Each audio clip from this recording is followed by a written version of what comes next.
What's up, Lions? For as little as $5 a month, you can help this show to grow, while also getting access to our exclusive Pride content, which includes shows like Conspiracy Corner, Degenerate Gamblers, special interviews, Lions of Liberty roundtables, and much, much more.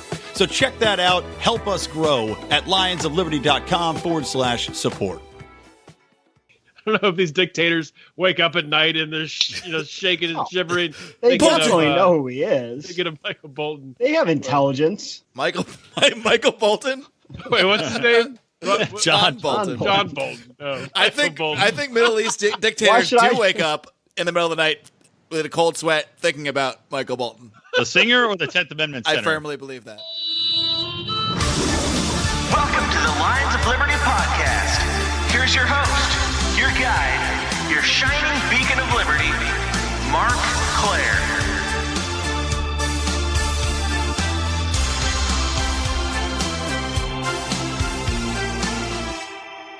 I have no idea how to start these shows anymore. I really don't. I feel like I've lost my touch. I've been on vacation. I don't know what's going on. I'm just going to start by telling you guys what I'm drinking. I'm drinking multiple things. I am drinking Wild Turkey rye whiskey to prepare myself for the upcoming whiskey challenge, which will take place over the weekend or the week of, let's say, June 19th to the 24th in New Hampshire at Porkfest, hosted by our good friend Roger Paxton. I'm in training. I'm drinking that. I'm also drinking a Tall Boy Pabst Blue Ribbon, which I'm opening right now, and I also have a LaCroix water here. So welcome to Libertarians in Living Rooms Drinking Liquor. I am joined by one of the voices you already heard, the host of Electric Libertyland here on the Lions of Liberty podcast feed, Brian McWilliams. Hi. Howdy, yowdies.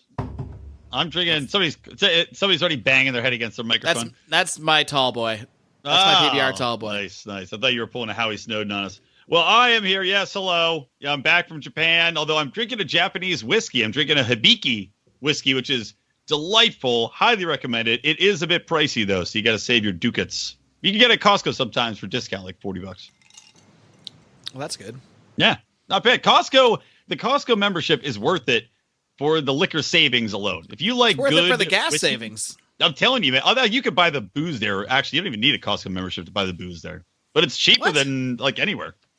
You don't need a Costco membership to buy the booze? No, because I think it's illegal to have. It's like something tying in with a membership only thing and selling booze. So you don't have to have it to buy the booze. You can just walk in. God, that would be illegal in California. Yeah. All right, we've also got here, and Brian, while we've got you on the line, caller, why don't you tell everybody what else you do here? What else do you host here on Lions of Liberty? Of course, I host this show every single Monday, where it's usually interviews, down-to-earth interviews, nitty-gritty interviews with great minds in the libertarian movement, but other times, it's like today's show, which is going to be a shit show known as Libertarians in Living Rooms Drinking Liquor, where we drink and we bullshit and we have no plan at all. Brian, what is it you do here on Lions of Liberty for the 3 new people listening? I do a little show called Electric Libertyland, which is on every Wednesday, and I take a look at the current events going through the news cycle through a libertarian lens, mixing a bit of culture and comedy in there in my own special way, and, I get upset about things quite often. And you curse a lot. And I do curse a lot. I make a lot of bad jokes, some good jokes, but mostly bad jokes. You'll love it. You'll love it. And finally, well, not finally, there's more after this, but we also have the host of Felony Friday, John Odermatt, who has not been on vacation at all. I have not been, but I've been, as Brian talked about on the last ELL, I've been on injured reserve. So yeah. Oh, that's been on vacation from walking correctly. You gave that update, I believe, in the Degenerate Gamblers, which would have aired for the Lions of Liberty Pride. And by the way, if you guys want to hear some adventures, some stories from our vacations, and of course, might as well bring him in now. Rico, you're here too. I shouldn't be here for many, many reasons, but I am. A myriad of reasons. Yes. The people miss you, though, Rico. It's been too long since the regular folks heard your voice. You're almost a Pride-only special now. That's what I wanted to be. Rico, I'm going to send you the stacks and stacks and stacks of fan mail that we get. It's a huge stack of fan mail that says, "We love you, Rico." I'm going to mail it all to you in Cleveland. Any women's panties asking to be signed? It's all men, actually. But the best way to get more Rico is to join the Lions of Liberty Pride by going to lionsofliberty.com/support for more information, because he's basically a Pride exclusive now. I think he's on literally every Pride show in one way or the other. I also shouldn't be here because I made a promise to myself that I was going to take some time off drinking because It was too much. I went overload in New Orleans. I made that promise too. Yeah, we all made that promise. I'm drinking and I right now. remember that I scheduled a drinking podcast 2 days later, so it just wasn't meant to be. It didn't hold. I got hazed into being here. Not really. I just said, people said, "You want to be on?" And I said, "Fine." So. All right, backtrack. Odie, tell everybody about your. I almost said your television show. Maybe it'll be a television show someday. Tell everybody about your podcast, Felony Friday, and what you're drinking. Also, would be good to know. Yeah, Felony Friday is a little show that I've done for, I guess, 2 years? Has it been 2 years? Holy shit, 2.5 years, where I look into injustice in the criminal justice system and interview. Probably the most popular segments are where I interview felons, people who've been to prison, been wronged by the system, a lot of nonviolent offenders, people in jail for just crazy shit. Like just selling a little bit of weed, or maybe not even selling drugs, maybe just talking to someone on the phone who was selling drugs and getting sent away to prison for that. So I do that. Plus, haven't done one for a while, but I'll bring on one of these guys here, or Howie or JB, and talk through some felonies and some criminal justice news that's happening in the world today. It's definitely due to do another one of those soon. But what I'm drinking today, I'm excited to share that I'm drinking one of our listeners' beers that was mailed to me. Nathan Vowell, I believe I'm saying that right. St. Arnold's Brewery sent me a bunch of beer, and I promised I would send some to Howie Snowden, but the problem is I keep drinking it. But I will send some to Howie. I promise, Howie, I will. Hey, Howie, from someone else. Well, hold on. I just patched Howie into the call. Howie, what do you think about the fact that you haven't gotten your beer from Odie yet? Well, I just did. I sit around and straight for a beer, and it's straight, and I've been shitty. I don't know. I couldn't remember where he was. We lost him. We had him for a second there. I fucking completely But this beer it's delicious. I drank during our Pride episode during Degenerate Gamblers. I had a nice amber ale. It was very good, and I'm about to crack open an award-winning summer pilsner, and I'm sure it's going to be delicious. The can is very colorful. I'm going to crack it right now. I just sprayed it on my computer. That's how you know it's good. It's fresh. Oh, man. That's refreshing. That is good. That's very good. And to hear more tales. Whiskey from Kentucky. One of our listeners, Jason, he's shipping me some illegal whiskey because I don't think you're allowed to ship it that way. But hopefully I get that soon. Just me. Well, I paid him money for it. It's not just a free gift out of the kindness of his heart. But, on air, you're admitting to an illegal transaction. Yeah, but they don't know. Who's listening? I mean... Someone knows. Santa Claus. The several thousand listeners of this podcast know. Yeah, they know to send me whiskey. That's why I'm bringing it up. Well, send us all whiskey. Come to PorkFest and use discount code Lions10 at checkout to come to PorkFest, because then you'll get 10% off your tickets. And then you get to come see us record live podcasts, such as the League of Liberty podcast, which I'll be doing with Roger Paxton, Chris Spangle of We Are Libertarians, Johnny Adams of the Johnny Rocket Launchpad. We're also going to record, of course, the show that may either end us permanently, like literally will die, or maybe end the show altogether, or maybe launch us to new heights. I don't know, but it's going to be the Whiskey Challenge edition of Libertarians in Living Rooms Drinking Liquor. The very challenge that I'm currently practicing for by slamming down wild turkey during this. So program. We're going to have an audience, aren't we, of people watching us drink? Yeah, that's there's the a idea. live audience there. Yeah. People are going to... Seems bizarre. Yeah, it's very bizarre. It was bizarre when, I may as well promote the next event while we're on the air. To me, the first Libertarian event I went to where it was about what we do as podcasters and that sort of thing was this Liberty Behind the Lines thing we did in LA. And if you guys haven't heard that show, it's posted in the Lions Liberty feed a week or two back. It's called, it's a bonus episode, Liberty Behind the Lines. And I highly recommend listening to it. It was such a fun time. We had Dave Smith from out of town, in from New York for the weekend, and Jason Stapleton. We all got together at a little bar called the State Social House, helped to be organized by our friend Pablo from Liberty on the Rocks, and we had a good old time, and we drank, and we recorded a podcast during said drinking, and that was very fun. Brian, again, offended everybody in attendance, as he's wont to do. If you can offend libertarians, you're doing something special, something right. That's the way I look true. at it. And a couple and times, Jason Stapleton was dropping F-bombs, which was, that's that true. was nice. A couple times you would say something like, I don't know, and then Jason would just look at you like, well, maybe we shouldn't. And then he'd be like, then you'd just double down. The mic away at one point. That's where you know the episode. I'm like, no, get away from me. Literally tried to snatch it. That part didn't. People. That part might not have come across in the audio. That's what I was talking about. Arvin Bora and his freaking kitty banging parables he posts on Facebook. And Jason was like, let's not talk about that. And I was like, no, I got a point to make. Okay, I don't. What was Jason saying? What was Jason saying when Brian was staring longingly into his eyes? That was a good picture. Thank Judd Weiss. That was a great picture. You got to get you someone like that looks at you like Brian McWilliams looks at Jason Stapleton. Hey, I'm good at eye contact. It's called listening. It's a skill. Learn it. I like to close my eyes to listen to people. I feel like that's more effective than looking at their eyes. I feel like then I might just get lost in their eyes. Does that work on Tinder dates? No. I don't know. I can try. Mark just closes his eyes and pretends to be blind to get sympathy fucks. Hey, if it works, it works. Yeah. Let me see what you look like all over. He just starts at the head. To hear more about my Tinder dating life, you got to join the Lions Liberty Pride. That's right.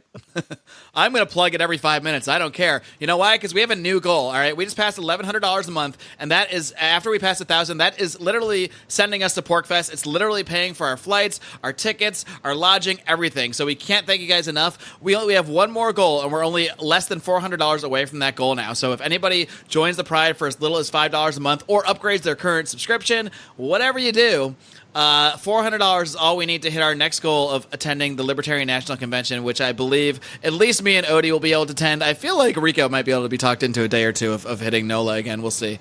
And who knows? Who knows what other faces might appear? But that's the goal. Odie? Yeah, we'll probably have more goals after that, to be honest. I mean, we will have more goals. You said we only have one more goal. Like what well, do we have do? one more goal that we have planned. Well, like progressives, we like to move the goalposts on our actual goals. We're playing Jason Stapleton's game of inches. That's what we're doing. With trying to get money from you guys. But. Yeah, exactly. Well, I will not be able to go to the New Orleans convention, sadly, but I think Liberty Fest in New York, or is that Liberty Fest in Vegas? What's it called? There is something Freedom along those Fest, lines. right? Is that the one in Vegas? Yeah. Hit that one up. I don't know when that is. I probably can't do that too. But we'll see. We'll see. I think that's the weekend after. It's like that's 10 July, days after that's the weekend LP after convention. the convention, yes. We'll see. I can't do all these things. I mean, if we get enough Pride money, I can quit my job and do all these things. So, True. Whatever. Speaking of quitting jobs, hold on, I want to get into a real topic here. Well, hold on. I haven't even told everybody 10 minutes in that this is episode number 344 of this program, and that means you can find today's show notes at... Who wants to tell me? Anybody? You can do it.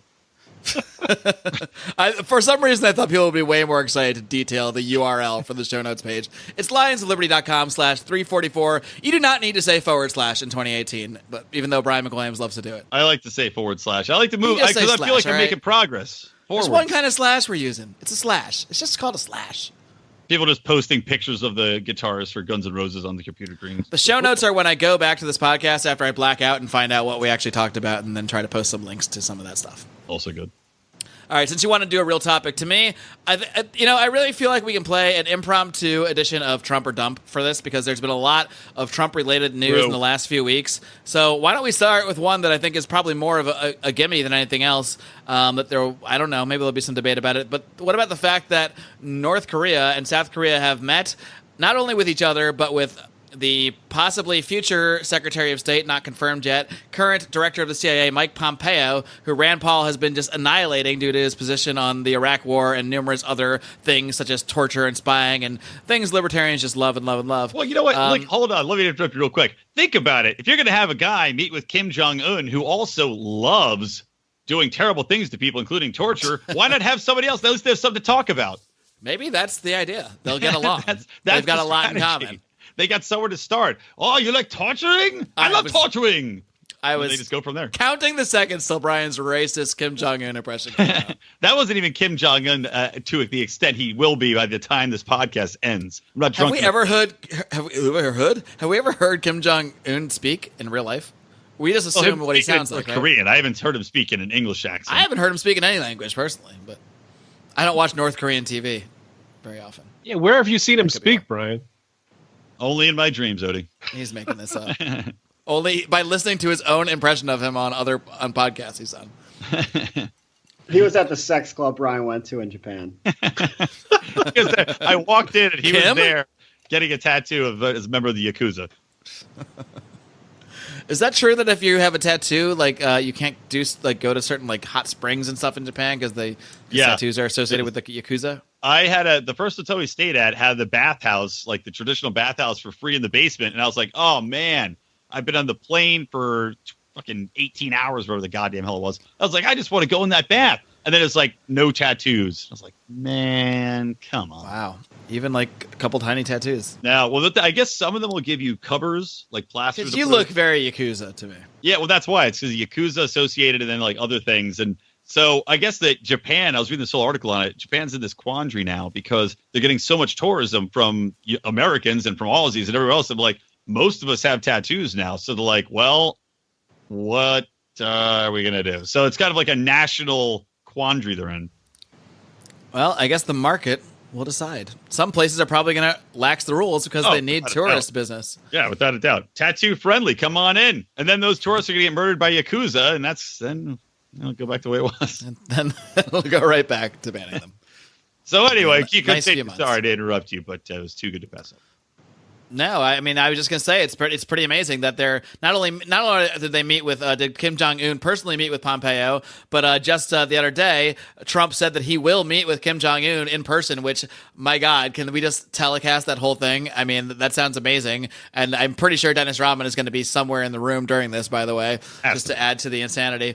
But North and South Korea. Now, I'm not confirmed how true it is to the extent they've officially done it. I don't think they've officially done it, but they are supposedly in talks to officially declare an end to the Korean War, which is a big effing deal because technically the Korean War never ended. They just signed a temporary treaty, or a temporary ceasefire that has been in place for something like 70 years. And to actually declare an end to the war, to me, is a humongous step. And to any extent that Trump played a part in this, in a bubble, outside from everything else he's done, I don't see how you had to give it anything but a Trump. Yeah. We're playing Trump or dump, by the way. For sure. It's a Trump. I may or may not edit in sound effects. If he hadn't just bombed Syria, I'd say he gets a peace prize tomorrow. Peace prize. There you go. How much do you really think he played into it? I mean, I'm not saying one way or the other. I'm just curious what you guys think. South Korea's president, whatever, he actually gave him credit. Like, specifically was like, Donald Trump made this happen. Yeah, all his rhetoric, I think, is really pushing it. I'm just wondering what Kim Jong-un's motivation primarily is. Not to get attacked. I mean, if Trump's, as far as ending the hostilities with South Korea, they're not going to get attacked one way or the other. If they just kept the status quo. But is his end game really like a reunification? Because I can't see how that's going to work in his favor. I don't think it's Un's end game. I think his end game is survival. And if he truly believes what Trump is trying to put out there, which is, I think he's kind of doing a Nixon thing, which is the madman theory. I think he's doing that with a lot of his staff selections. Like, I mean, I think the Bolton pick, hopefully it's not as influential as John Bolton wants it to be, but I mean, that is sort of a madman signaling by bringing on John Bolton. And Nixon's madman theory, for those that don't know it, was if they think I'm completely insane and might nuke them at any minute, it gives us better leverage in negotiations. So I do think that's my optimistic scenario. Maybe Trump is literally a madman and might actually do a lot of the things that he tweets about. He certainly did back it up in a very way that we'll get into later with the Syria missile thing. But I do think that part of Trump's strategy and foreign policy is the madman theory, is projecting the idea that he is completely insane, has neocons surrounding him, might do anything at any minute, and you're not going to be able to do anything about it. I think that's part of his strategy, for good or bad. If you really wanted to go all in on the madman theory and bring it home, he could hire Hillary Clinton as Secretary of State. Oh my God. She's the biggest moron there is. Yeah. That would be incredible. What about all the Democrats slamming the meeting because he wasn't confirmed yet, Pompeo? Like, who gives a shit? They're actually having a real dialogue. Isn't that more important than anything? Guess it depends on what they're saying. Yeah, true. Well, it doesn't sound like he's going over there and saying, I'm going to fuck your wife and then bomb you. So who knows? Maybe on the first day that's the tactic, and the next day he comes in, he goes, how about you come fuck my wife? Then we won't bomb. I mean, so we're playing this game of one-upsmanship, are we now? Here I thought we were going to talk about nuclear weapons. I never thought I'd see a North Korea that was not nuclearized and that would be quasi-free in my lifetime. So if that's possible, here's what I was wondering: does Kim Jong-un have kids? Yeah, I think he has a couple. Does it? Because my theory was if he didn't, maybe that's the whole thing. He's like, well, screw it. I'm sterile. I'm not having an heir. Time for this to end. I might as well go out as a champion of human rights by giving up my nukes and solidifying or unifying Korea rather than keeping this dictatorship North Korean expert Brian McWilliams with that theory. Hey, this is LALDL, man. Anything so if he gives up his nuclear weapons, I mean, that's pretty big deal. And he's kind of vulnerable then, you'd think. I mean, I guess they're still pretty dug into the mountains that you can't attack them. It's the artillery that would kill South Korea. I mean, it's not even Seoul is right under all those big guns. Yeah. So it's not even the nukes are our concern, but it's the artirillery that's South Korea's. Apparently, this is actually a really interesting question that people have been debating. It's not confirmed that he has kids, but there are people in the Un, I guess, inner circle that are believed to be his children, and they claim that there is a line of successorship set up. No, that's what I would say if I was shooting blanks too. The gender of Kim's third child, however, remains unknown. Child was believed to have been born in February 2017. This is just a Business Insider article that I'm perusing. Kim's daughter is named Ju-ai, according to Dennis Rodman. So this is the source. I love it. According to Dennis Rodman. So there's no official North Korean reports, but Dennis Rodman, however, has a scoop about. I hope Dennis Rodman delivered all of his babies. Dr. Dennis sitting there. Be amazing. So how did Dennis Rodman get in contact with Kim Jong-un in North Korea? I'm guessing he just wrote him a letter. No, Kim Jong-un was a huge basketball fan. He's a huge Michael Jordan fan. And so they asked him, 10, 20 years ago, whatever, they asked Jordan to go do a camp over there or meet Kim Jong-un. Is that when it was Kim Jong-il then? If it was that long ago? Probably, yeah. Your timelines aren't adding up. That's yeah. So not that we care about facts on this program, but whatever happened.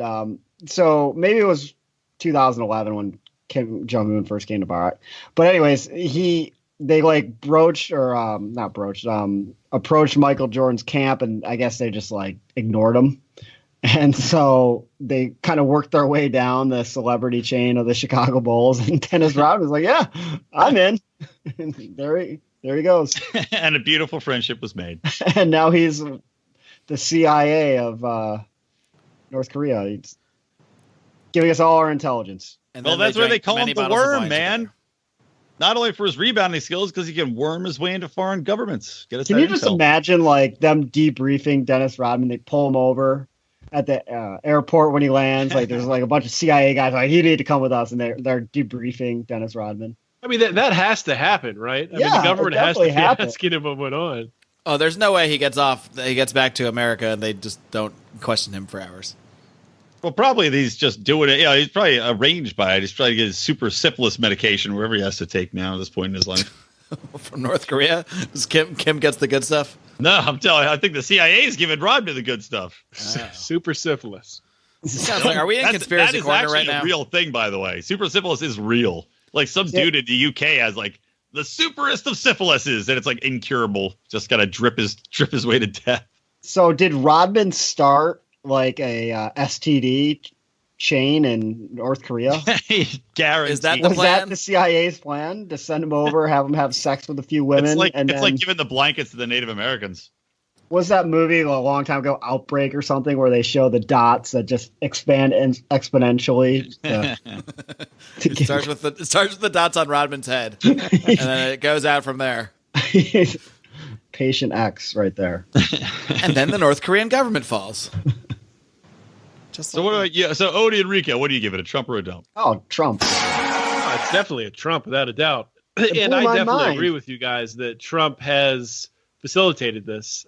I don't know if I agree with the whole angle that he's trying to be crazier than he is by bringing on Bolton, because for the reason I don't know really how Bolton is viewed in North Korea or in the Middle East. I don't know if these dictators wake up at night and they're shaking and shivering. They definitely know who he is. Thinking of Michael Bolton. They have intelligence. Michael Bolton. Wait, what's his name? John Bolton. John Bolton. Oh, I think Middle East dictators do wake up in the middle of the night with a cold sweat thinking about Michael Bolton. The singer or the 10th Amendment senator? I firmly believe that. That's Michael Bolton. Come on, our good friend who I meant to promote this earlier when I was talking about the last one. Our good friend Michael Bolton for the 10th Amendment Center is also going to be at our next Liberty Behind the Lines event in Los Angeles on Cinco de Mayo, where we will have Scott Horton is going to be in LA, actually. I'm very excited about this. And we're hoping to record another podcast, maybe with us, Scott Horton, Jason Stapleton, maybe Michael Bolton if he wants to hop on. So, yeah, look forward to that. Well, my favorite holiday, Cinco de Mayo. Yeah, well, Liberty Behind the Lines is my favorite holiday. And so is Cinco de Mayo, so... No, so actually, I've got an let's be honest. Interesting little story or quote to talk about here from our favorite George W. Bush here, dropping some knowledge on people. Are we playing Bush or Smush right now? Bush we can play Bushin' Up Daisies in honor of Barbara passing away. This is from Howie Snowden's news links, which you can get as a Pride member if you are a member for $15 and up. You get these news links that have this article. Promotion. So, what Bush said was, they were talking about 9/11. He said, people are forgetting the lessons of 9/11. One of the major lessons of 9/11 is the human condition elsewhere matters to our national security. It's in our nation's interest for women to be successful in the Middle East, for example, or for civil society to take hold. Because it's with civil society and people having a say in the future of their government that the foundation of peace is laid. I mean, I'm speechless reading this, how naive and moronic this guy has no idea that he completely destroyed a complete region and now is right. Because we have to bomb them into submission where they can now have a say in the civil society. We have to bomb them into civility, right? Is George W. Bush's take? Without saying, clearly worked. So yeah, it worked like a charm. I mean, if you read that one way, it's the case. He's making the case for non-intervention. Well, wait, no, really? That's maybe he is. I mean, I have no idea what the hell's going on. Because, like, George W. Bush before he got this sounds like something he would say, like, before he got elected. It's like he forgot he was president. It's like, wait a minute. I don't know. It's really it's just incredible that this guy even has the balls to say anything about the Middle East after what he did. When did he say this? Like yesterday or today? Who's interviewing him and why? His mom just died. Why is he just out quoting making these? That's true. You think this was on Fox Business? Mr. Bush, comments on your mother's death. Well, the human condition in countries abroad is the most important thing that we can. What were you asking me again? Just about Barbara Bush, real quick. Maybe her nickname was 9/11, and that's the lessons we're forgetting. Have you ever seen a picture of her where she didn't look like she was 90? I never have. She was definitely 90 in the 80s, and she was definitely 90 when she died. So I don't know how that happened. She always looks like Betty White. Rico, are you suggesting that Barbara Bush might be a time traveler? Sounds like the kind of topic you might hear on Conspiracy Corner, a bonus show we do, which you can hear if you join. I'm not going to say it. I can't promote anymore. Thank you. Good. No more. You know why now. No more promotions. All right. Do you want to talk more Trump, or do you want to dig more into... Well, I mean, we should at least was that a Bush or a Schmush? What was it? Well, if he's using it to advocate more bombing, it's a smush. But if he's using it the way I want to spin it, then it's a Bush. Wait, isn't a smush a good thing, depending on the context? Oh, I guess it does depend. Yeah. I guess we should. I think we need to put more thought into this. I can't wait to label this episode Bush or Smush. Well, this is also an obvious dump. I don't even think we need to go around the circle. But do you want to talk at all about him blowing up Syria's chemical plants and how it's just insanely convenient that they blow up before any of the inspectors can even confirm whether there's actual chemical weapons there? Well, should we look at? Can you look at it in a I guess a. You can look at it any way you want. That's the beauty of this. The worst possible options, because say it appeared that they can't just let it go. The government just doesn't not bomb people. No, that's not a feasible option apparently. Well, so that just Raytheon and Northrop Grumman need to make new bombs, and there's no reason to make new bombs if we don't use some of the old ones. So I think it's pretty simple. Well, can't we just give the old ones to Israel like we love to do? You'd think, right? If peace is off the table or non-intervention is off the table, which apparently it is, I guess that's the best we could hope for. What they did, just a few bombs, not a war. Not many casualties. They're not getting us drawn in with in World War III with Russia. Yeah, in a world where not bombing is not an option, of all the bombing options, this is the best one. I guess that's what I was trying to say. Yeah, I mean, I guess in that light, sure. I just am so sick of the concept like where anything like shit happens across the globe and America is like, well, we have to act. It's like, why? It has nothing to do. It has no impact on any American life. And I was saying this in ELL. These fucking people in the military, they're like, I signed up to protect my country, and now I'm just like going and giving my life for this guy. This fucking guy, I don't know, means nothing to me. It's just fucking ridiculous. So about Syria, what was that article where it's like lawmakers leave that meeting? Like I forget the word. They were like scared of our plans for the way to narrow policy. it down for us. Yeah, so I've seen that. I've seen that headline. I didn't read about it, but yeah, it seems like plans. But then when you read who was horrified by the plans, it was like Lindsey Graham, John McCain, all these other war hawks. You're like, they're afraid it's not going to be all-out destruction, and that's a problem. That's good because they're not getting what they want. They're like, oh, it's not World War III. Well, this is terrible.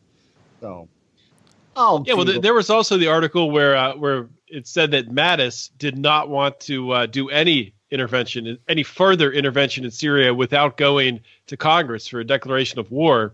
And this was like the negotiation between Trump and Mattis that just to fire these 100 missiles at these targets. God knows if there was a reason why they were picked, or I think it's bullshit that they were. I don't think they were operationally, making chemical weapons in them. That's just ridiculous. If they were, why didn't they take them out before? Exactly. Yeah, it's like if we're bombing, we've been bombing there for what, a year, and now we know about the chemical weapon plants that are sitting there, and we're like, we'll get around to those later. Yeah, if you knew they were chemical plants before, why are you waiting? Yeah. And it's so obvious to me. And what I realized, when I was visiting St. Louis, talking to my sister and her husband, who are like 10 years older than me, I mean, they don't really watch cable news. They do get their information from the internet, but to them, there was no question.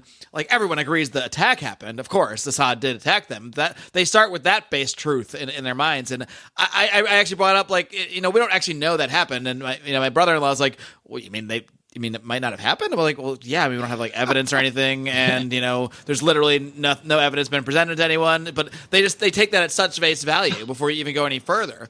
And then they're most upset, it seemed to me, that he just didn't get authorization, which I didn't get into it because I don't need to argue with my sister and my brother when I'm staying at their house, brother-in-law when I'm staying at their house. But authorization? Like, where were you at Libya? Where were you at Obama's countless interventions into foreign nations that did not make headlines because it wasn't a juicy story? Although Libya, of course, made headlines. That was a big deal for like 2 weeks on the news.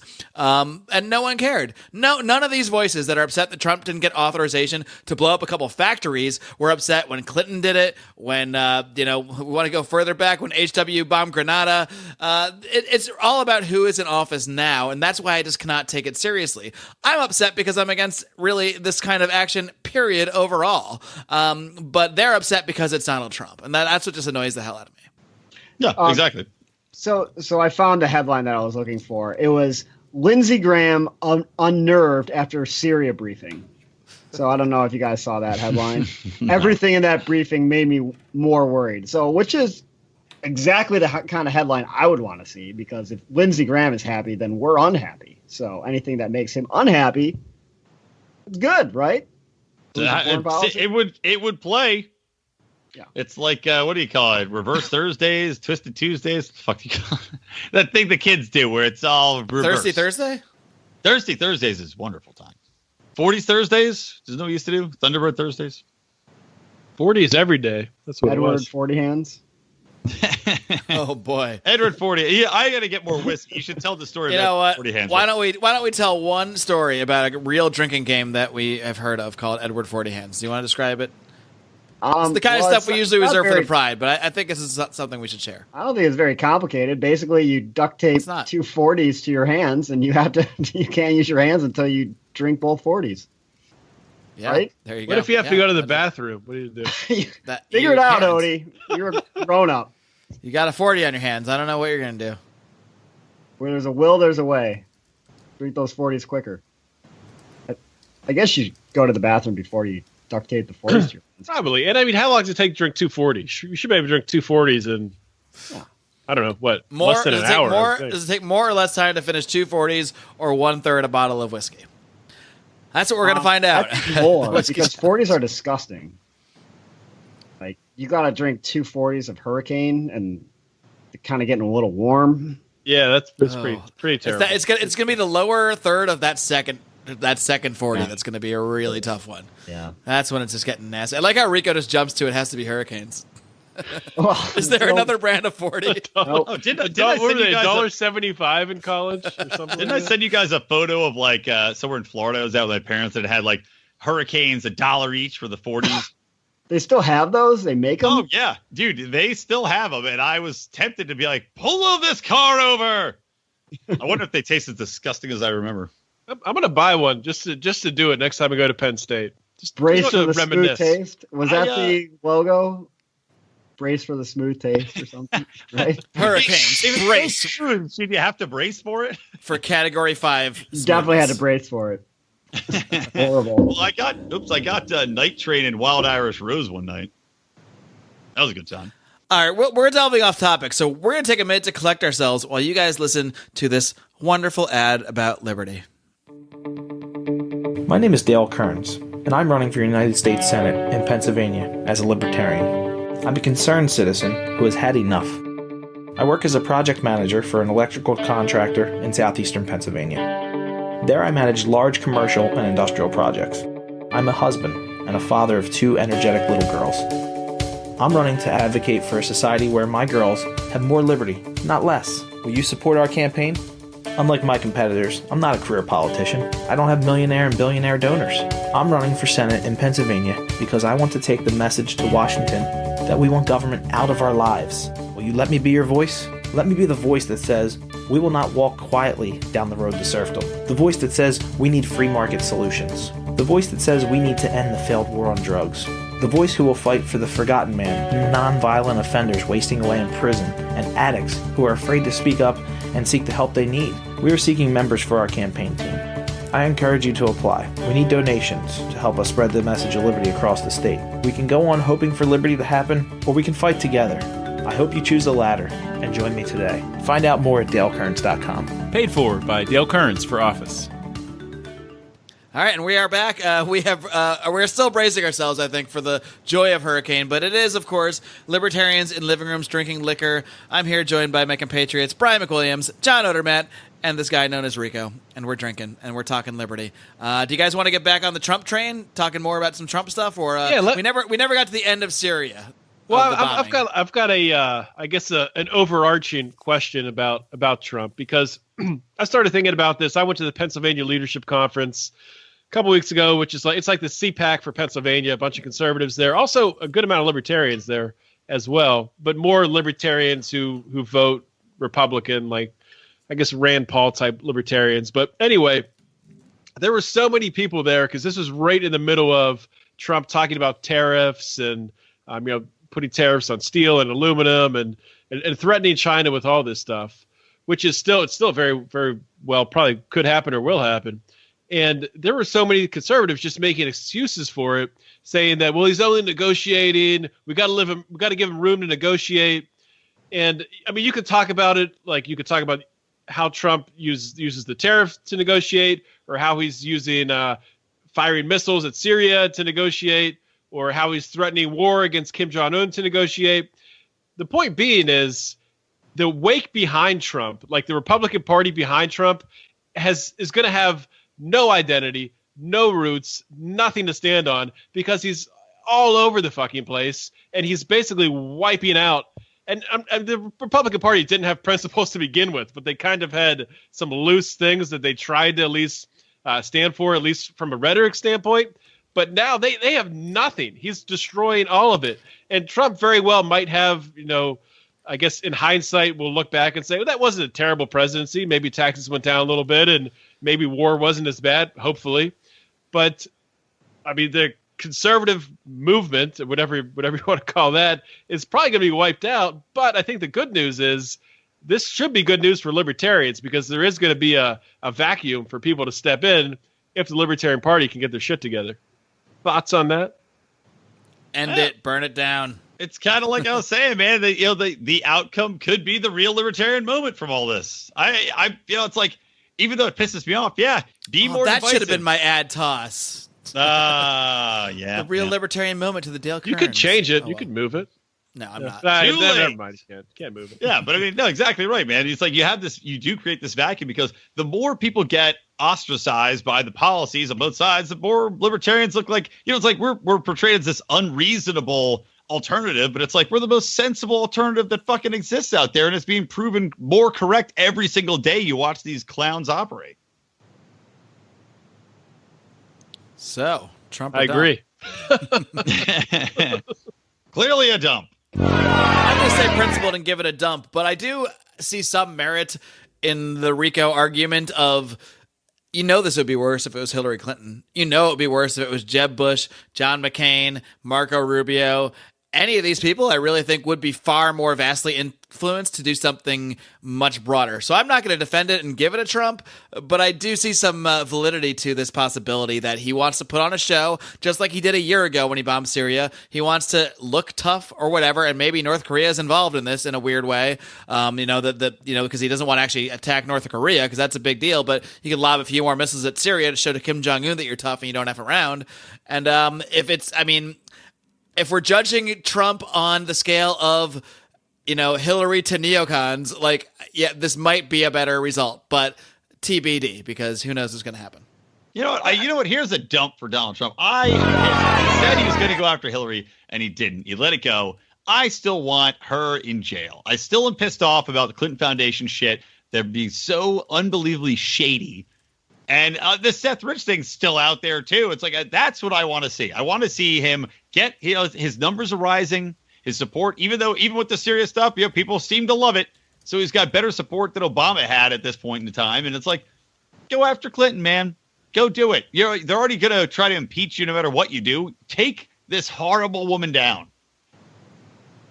See, I don't think they're going to try to impeach him. I don't think anything is going to come from. I don't think anyone's going to try to impeach Trump, and I don't think anyone's going to take down Hillary Clinton. They're definitely going to try to impeach Trump. It's not going to work, but the Democrats are definitely going to try to do it. There will be some people like Maxine Waters and other fringe Democrats that put out bills that don't go anywhere or something like that. There might even be some weird Russia hearings, but they're not going to impeach Trump. I don't think there's even going to be a serious movement from top Democrats. They have to have something on him, like an actual law that he broke. They're all hoping for this Stormy Daniels thing with his lawyer.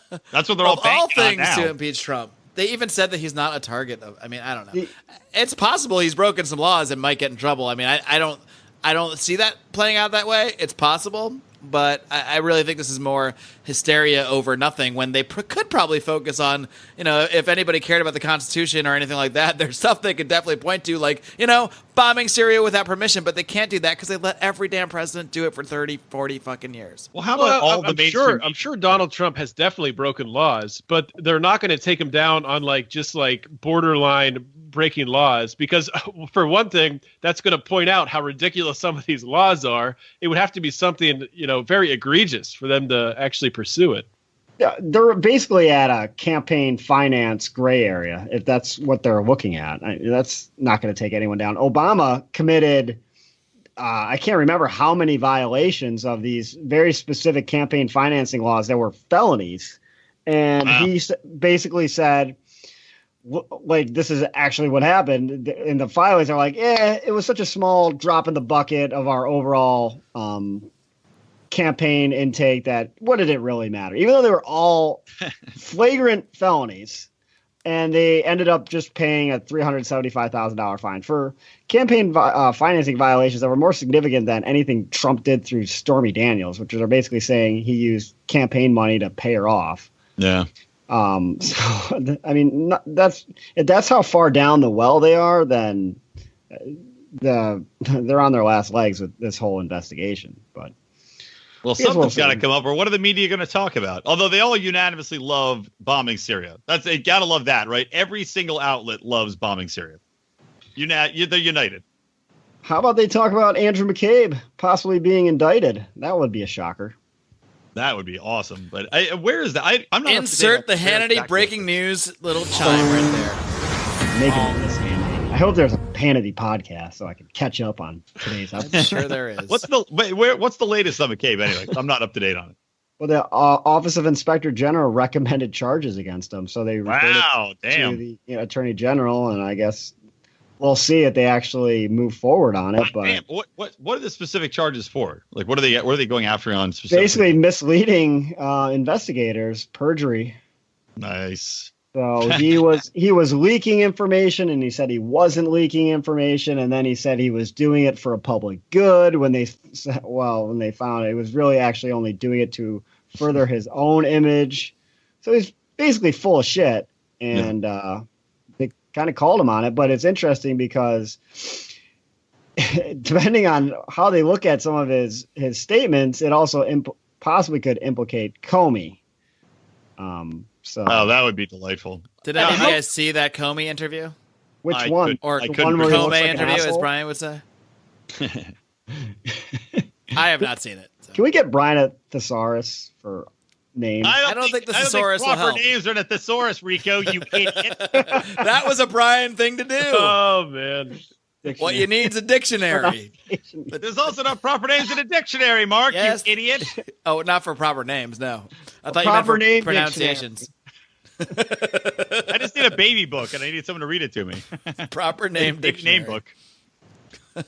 Whatever. You also need the country name dictionary. If James Comey was the one to bring Trump down, what do you want to bet that you'd see a whole shit ton of babies named Comey coming out from a bunch of liberal fucks? Hey, I've got breaking news that I just saw on the internet. Number one baby name. The liberals Chuck hate Schumer. Check this out. Chuck Schumer just announced that he's introducing a bill to decriminalize marijuana nationwide. Really? Yeah. Chuck Schumer. Cuck Schumer. I never thought it would happen from Cuck Schumer. No, me neither. Although maybe, and Trump already said on record, this is a Trump. Trump went on record saying that he's not going to go down Jeff Sessions' lane. He's going to allow, he's not going to crack down on the states that have legalized marijuana. And he basically just said, that's a in stone written. He's not going to pursue them. Which is pretty historic because even Obama didn't go that far. Yeah. Yeah, it's pretty awesome in that. It's like you have Sessions. It's almost like Sessions is the Bolton. It's like he brings in the most extreme views on one side, but then he doesn't necessarily take that actual path with his own decisions. Yeah. Or he puts his people out there as all right, well, I can now put Sessions out there because he's a psychopath. And then I'll go a step below that and people will be like, oh, wow, amazing. Instead of it's not what we want, but it's closer to what we want. And it's less everything is visual with Trump. I really think he looks at people as props. The people he hires are props. And they are just they're just players in his little look at me game. So Sessions is look at this crazy guy. Look what I did. This guy's nuts. This guy thinks people who smoke marijuana are bad people. This is the guy I put in office. Now what?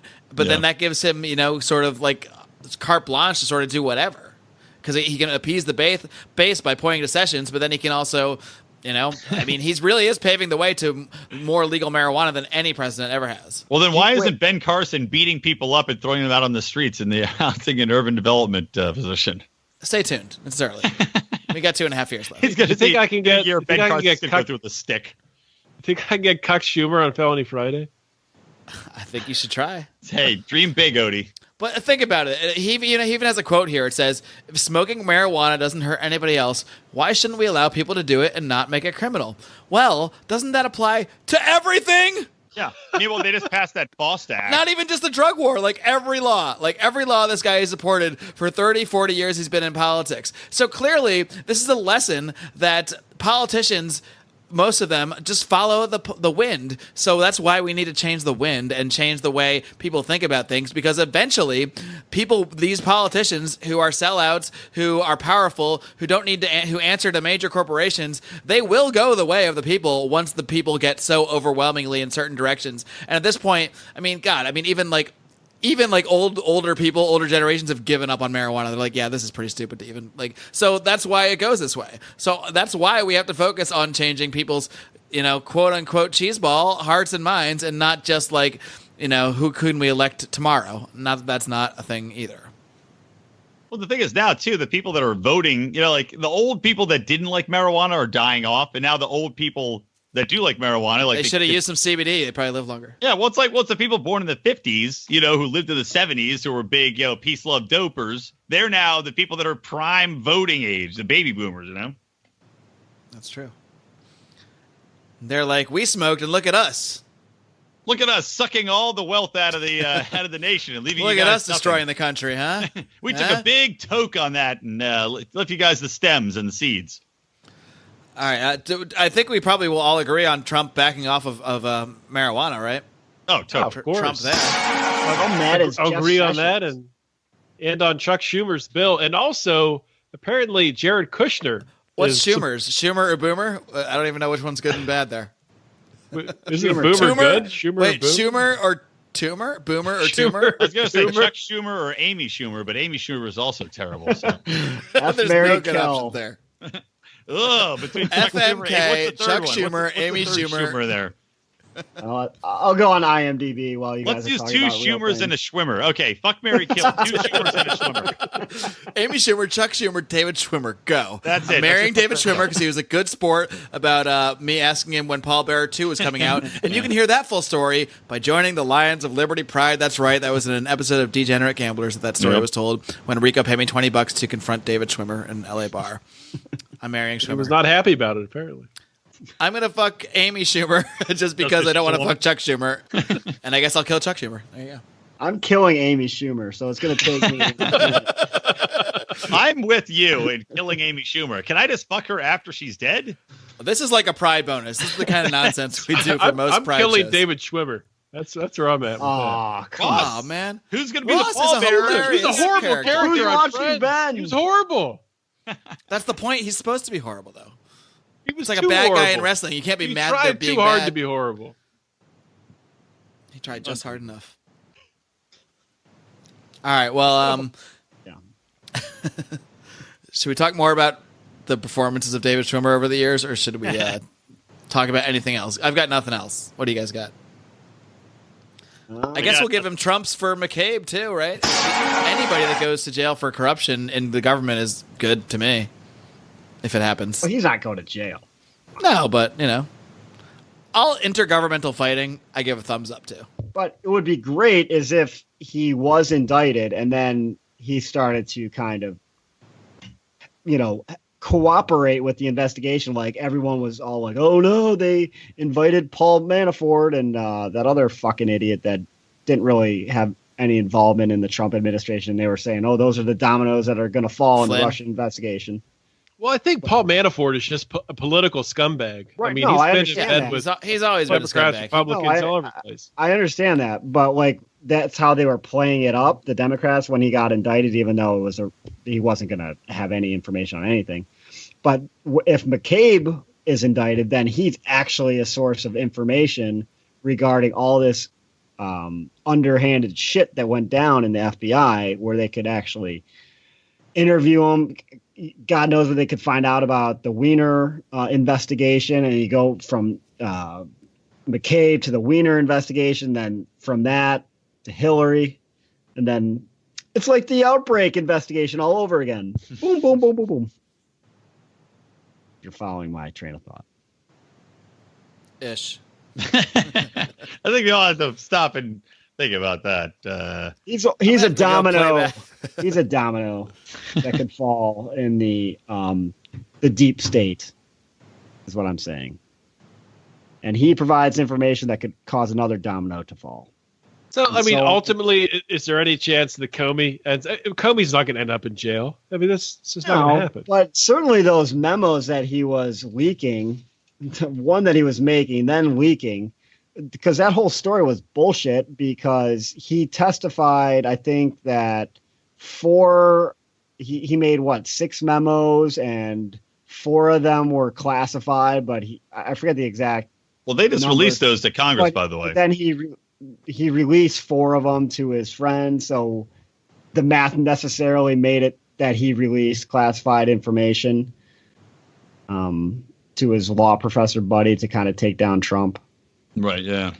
Well, they're going to subpoena. Well, they thought they were going to get a subpoena from Congress, and I said this just came out, so I'm not sure exactly what they got, but I think all of whatever his files were, his personal notes about Trump, just got released by the Department of Justice. Oh, really? I heard that they didn't comply with the subpoena. No, they just did to head it off at the pass. So I just right before we got on the call, I saw a news bit about it. I love how he looks like such a jackass. Everyone's holding him up. Oh, he's such a virtuous guy. And now he just looks like a petty fuck. Well, I like to see him exposed, which I think is the last page of the book, too. Just a nude photo of James Comey holding his junk like Dennis Rodman on the cover of Rolling Stone. It is funny that Trump, I think Trump has had this unique thing where he's pitting people from the establishment against each other. I just pulled up an article here from Howie's Links talking about how Comey, I guess, tears into Rudy Giuliani in his book. I'm all for that. Calling him an egomaniac and all kinds of stuff. He's saying Giuliani had extraordinary confidence, and as a young prosecutor, I found his brash style exciting, which is part of what drew me to his office. I loved it. Wait, that doesn't sound bad. But what kept me there is his sensual massage. Well, did you see that? The most dangerous place in New York is between Rudy and a microphone. Especially if you're a mogwai and you can't get wet because you'll make more of yourself. So Rudy Giuliani is now on Trump's legal team. Of course, only Brian got my obscure '80s reference. Yeah, I like that. It was not only a lisping reference, but also an '80s reference. Yeah, it's a double there. Double whammy. Yeah, These losers don't appreciate it at all. Moving on. Yeah, Rudy on Trump's legal team. Yeah, why? But if Trump was never president, would James Comey and former FBI director Rudy Giuliani be tearing each other apart? No, I don't think so. They'll probably be, if they were asking about each other, oh, they're a fantastic person. I think it's great. I think it's good. It shows the cracking. Was an FBI director. What are you talking about? Who's worse, Giuliani or Comey? I'm going to go with Giuliani. Ooh, Giuliani for sure. He was an attorney. He was like a U.S. attorney. He was never an FBI director. No, I'm not just saying. He was mayor. I'm just comparing them as people. Right? I thought Odie just said he was a former FBI director. Did I mishear that? No. U.S. attorney. I think, right? I was reading from U.S. attorney. Assistant. Comey used to work for Giuliani, I guess, or work close, or not for him, but who's worse, Giuliani or Cuomo, the current overseer? I don't know that much about Cuomo. Cuomo's pretty bad. Giuliani was mayor of New York. Cuomo is the governor of the state. Yeah, and Giuliani had the Ron Paul moment, so that makes him well, I don't know. In a way, maybe Giuliani's a hero because him calling out Ron Paul to clarify his statement and take that back, and I'm afraid Mr. Paul will apologize for that. I mean, that made Ron Paul. So maybe we have to thank Rudy Giuliani. Maybe Rudy Giuliani gets a Giulian A instead of a Giulian F. I don't know. Maybe Rudy Giuliani is really a libertarian, and he secretly did that on purpose in order to spark the libertarian moment. Thank you very much, John. I was always here to spark the libertarian moment. Because he wanted, he's a big pusher for free markets because as a child, his orthodontist was all he could afford because his dental insurance didn't cover it. Is that why? Government regulation ruined my life. Between Rudy and Comey, I think Comey's definitely worse because I just go back to the fact that he's a former FBI director, and every single former FBI director is a complete huge scumbag and asshole. So I thought that. That's true. It is kind of like part of the job description. Yep. You killed the show, Odie. Why don't we do final thoughts? A segment I just made up. When we give our final thoughts about the day. I guess my final thoughts are that it's really weird living in today's reality where I don't disagree with the people that I hear around me, whether they're my relatives that I go to visit or people I drink with at bars or people I work with that think that the world is, I mean, every day I hear people at work, oh, it's like a living nightmare. It's like a living nightmare. There's so much, just one thing after another. And I hear my relatives, oh, it's just a night. This man is just horrible. And I don't disagree with them. So I'm not going to, in theory, I don't disagree that what the president does and always has done is horrible. So I'm not about to go defending Donald Trump. But I sit here and think it's been horrible this whole time. And it was horrible under Obama. You just didn't give a shit because he went on Ellen and danced and was like cool and wasn't this other guy. And it has nothing to do with policies. Very little. Some people are substantive and to some extent might be opposed to Trump's immigration rhetoric and policies, and I'm fine with that. But most people that I encounter for the most part are only upset that this stuff is happening under Donald Trump, not that this stuff is happening. And that drives me fucking nuts. Yep. Agreed, man. Well, it's like, yeah, kind of like the same note as what you're saying. It drives me nuts when people just comment on these, like, a lot of the stuff that they get upset about Trump about is just like really to their lives completely irrelevant. It means nothing to them, and it never will in any way, shape, or form affect them directly because, you know, we live in America. We all we were talking about this a little bit at that, you know, the gathering we had, Liberty on the Rocks.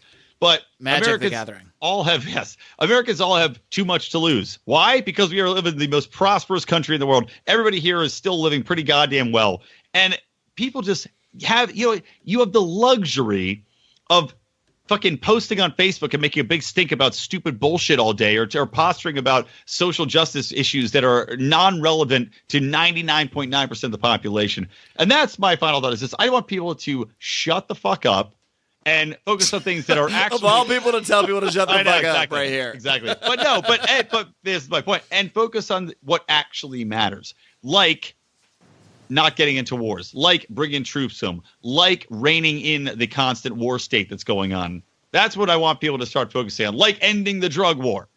That's what I want. That's what drives me nuts. Everybody seems to have dropped the ball on these big target issues that affect so many millions of people here and abroad because they're just focused on, just like you said, the hatred of Trump, the minutia of the day. It's just retarded. Yeah. Odie, what do you got? So, final thoughts. First of all, I just opened a new beer from St. Arnold's Brewing. It's a bright and sessionable. It's called Pub Crawl. It's a pale ale, and it might be my favorite beer. It's delicious. I love it. So I'm taking another sip. Ah, damn, that's good. Sounds like a stall while Odie thinks of something to say personally. No, but my final thoughts, I will really address libertarians with my final thoughts. Because I agree with Marc. I feel like you're going to piss Roger Paxson off right now. That's all I know. Well, I'm not tired. Roger, you know, I know Roger doesn't care about. Roger doesn't care about politics. He's living in a cave up in New Hampshire. He wants to wall himself off to the world. Whatever. Okay. I can't wait to visit Roger's cave. What he calls his wife. Anyway, just to speak to libertarians, because that is most of my interaction, surprisingly, on Facebook is with libertarians. And a lot of it is infighting between libertarians, which I think is a good thing. I don't think that should go away. But I think at the same time, we need to start to look outside and look left and right. Like Marc was just saying, you know, obviously people, their senses are heightened right now. They think that the world is ending, that Donald Trump is going to end the world. He's going to deport all the gays and lock all the immigrants in cages.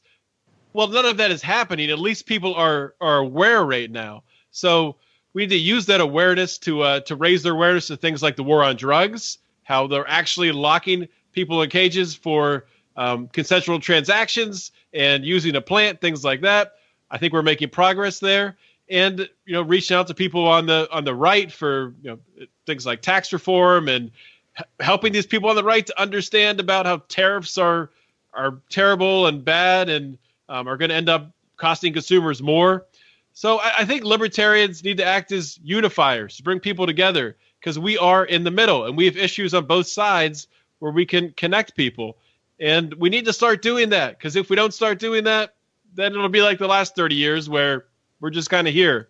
And that's what we'll do. Rico, good luck following up that We Are Marshall speech. I like how you expect me to have a deep thought, and even if I did have a deep thought, like I never asked for a deep thought. Just a I don't have any thoughts.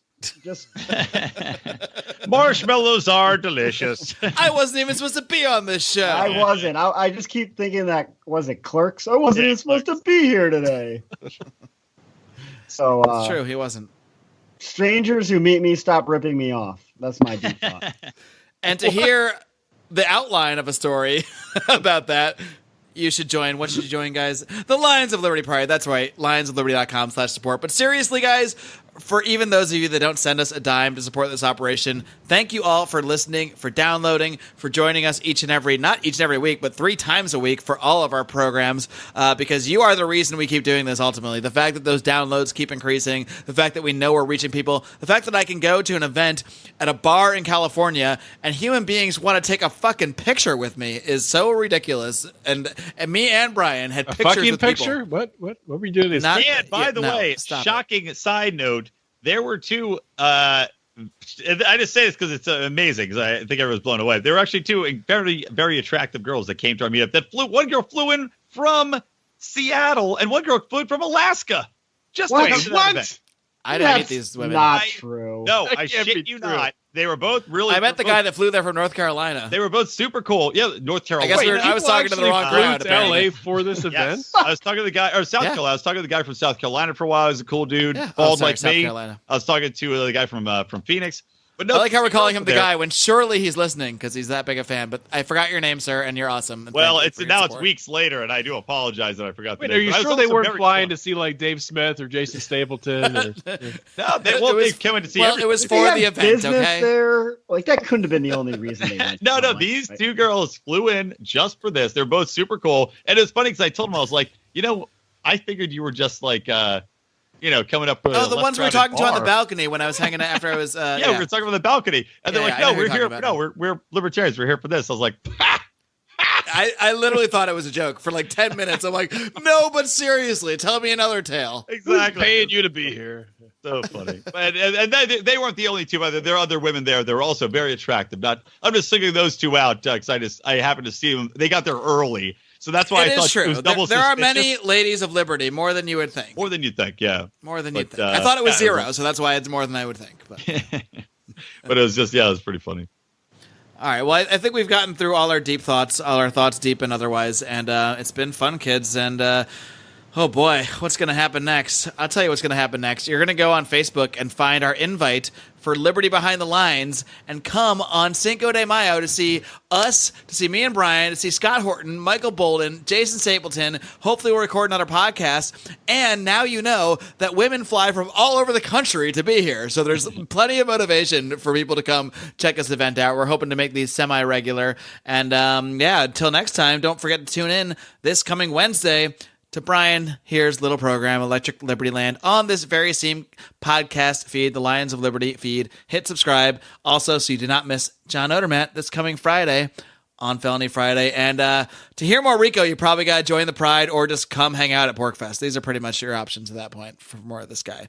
But until next time, folks, I got only one request of you, and that is, of course, live long and live free.